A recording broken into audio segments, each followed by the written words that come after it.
Ok, alors maintenant pour choisir les fils. Vous voyez, comme pour les aiguilles, on a beaucoup de choix. Là, j'ai pris juste une toute petite sélection des choses qui pourraient nous servir pour nos travaux. Alors, il y a des matières différentes, des épaisseurs différentes.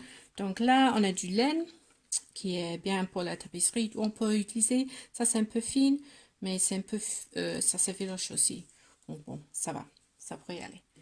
On a aussi des cotons dans des épaisseurs différentes. Ça, c'est du perlé. Oups, mince, je l'ai lancé par terre et je voulais montrer la différence.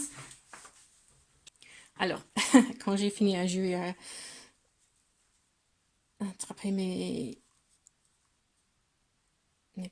cotons, donc là, ça c'est 8 et ça c'est 5.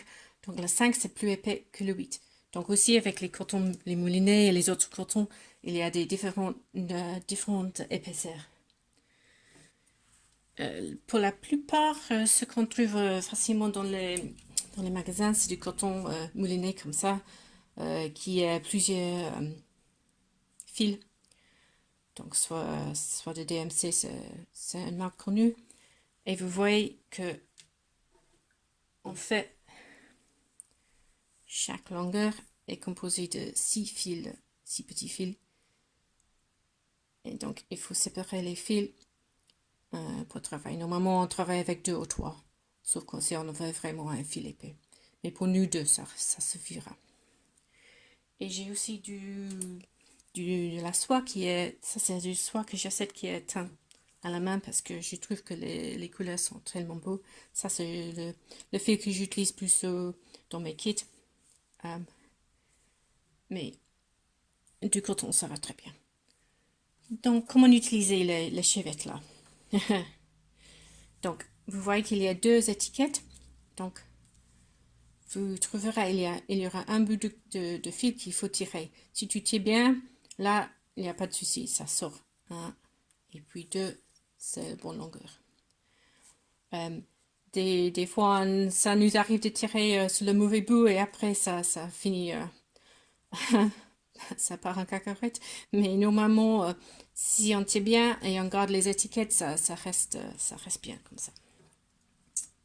Et puis, après, on a la longueur. Là, j'ai déjà divisé. Donc, il reste 4. Donc, je vais prendre 2. Oups. Et je vais tirer les 2 bouts également. Normalement, j'utilise la bouche. Donc, je pense que je vais mettre l'autre dans la bouche pour tirer.